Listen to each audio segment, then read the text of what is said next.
Hello students, welcome to learn with Neha.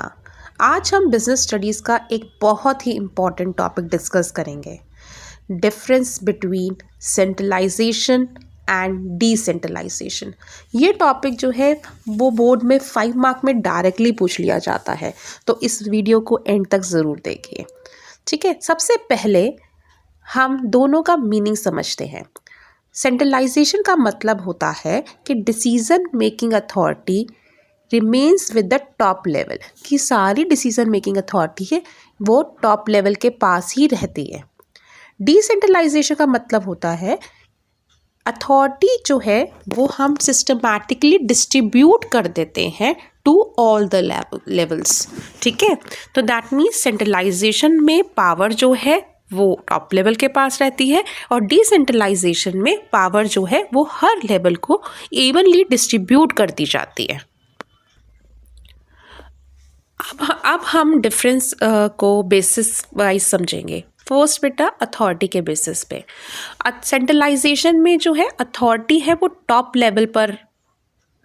Level के पास होती है, वो ही सारी अथॉरिटी रिटेन करते हैं, जबकि डिसेंट्रलाइजेशन में authority is being delegated to lower level managers only. ये दोनों का बहुत बेसिक डिफरेंस है, सेंट्रलाइजेशन में टॉप लेवल के पास और डिसेंट्रलाइजेशन में लोअर लेवल मैनेजर्स के पास, right. Next is being you can say initiative.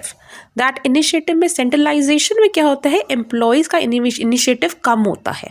ठीक है, और क्योंकि मेकिंग पावर है सारा टॉप लेवल ले रहा है तो एम्प्लॉयज़ क्यों ही इनिशिएटिव लेंगे एज सच। और डिसेंट्रलाइजेशन में एम्प्लॉयज़ के पास अथॉरिटी होती है, वो ज़्यादा मोटिवेटेड फील करते हैं, वो ज़्यादा इनिशिएटिव लेते हैं अपनी ऑर्गेनाइजेशन में डिसीजन मेकिंग में। नेक्स्ट बेसिस है मैनेजमेंट डेवलपमेंट। सेंट्रलाइजेशन में क्या होता है, जो मैनेजमेंट की डेवलपमेंट होता है दैट इज़ लिमिटेड होता है। रीज़न क्या है, क्योंकि सारे डिसीजन टॉप लेवल लेते हैं, employees are not getting any chance to take decisions, वो डिसीजंस ले ही नहीं पा रहे कोई भी, तो उनका कोई डेवलपमेंट एज सच होगा ही नहीं। बट डिसेंट्रलाइजेशन में क्या हो रहा है कि दैट मीन्स सारा जो डिसीजन मेकिंग का एक्सपीरियंस है वो एम्प्लॉयज़ को मिलता है।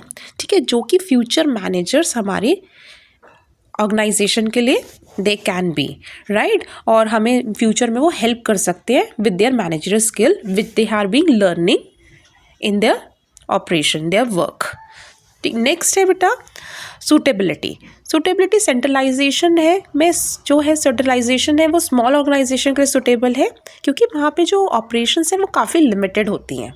ठीक है, डिसेंट्रलाइजेशन में जो है वो लार्ज ऑर्गेनाइजेशन के लिए सुटेबल है, क्योंकि वहाँ इफेक्टिव और स्मूथ वर्किंग के लिए अथॉरिटी का डिस्ट्रीब्यूशन ज़रूरी होता है।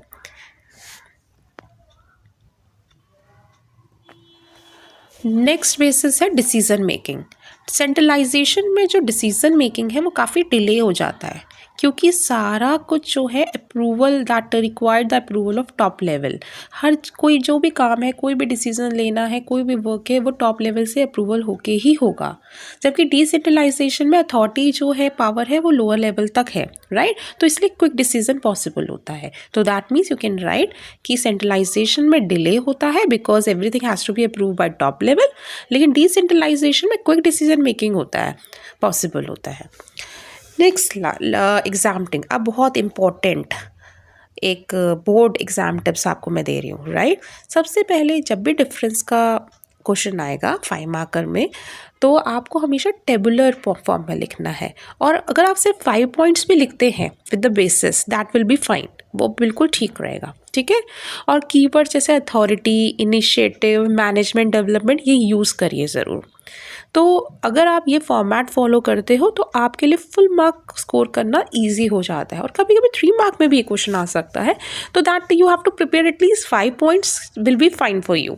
ठीक है, तो अगर आपको ये वीडियो हेल्पफुल हो तो प्लीज़ सब्सक्राइब करिए लर्न विद नेहा चैनल को, और अगर आपको इसके नोट्स चाहिए तो आप मुझे कमेंट बिलो करो, I will just share the link with you. Thank you so much students, मिलते हैं नेक्स्ट वीडियो में एक और इम्पॉर्टेंट क्वेश्चन के साथ। Bye, take care.